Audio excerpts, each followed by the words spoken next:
think that the combination of both the discussion with the graphics makes it very easy to communicate very complicated issues. And certainly the feedback that we've had from our users for our application was very positive, and I think this has been a key factor in the success of the rollout of our new process. When we do communications like these, it's all about the impact.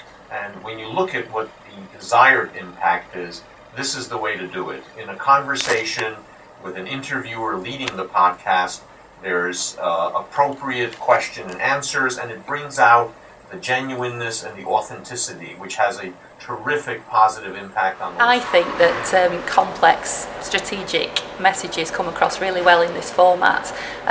Messages that can be difficult to understand in a written format can be much easier to understand when you hear the voice of somebody explaining that strategy or that complex process to you.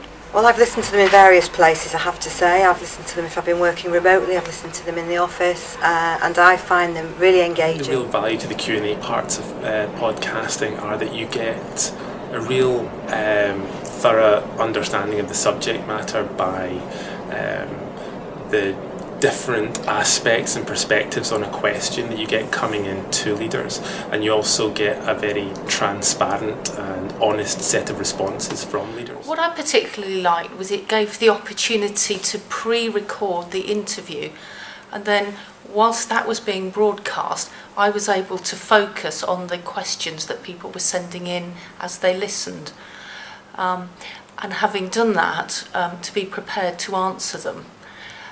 And you get a feel of a one-to-one connection with your questioner.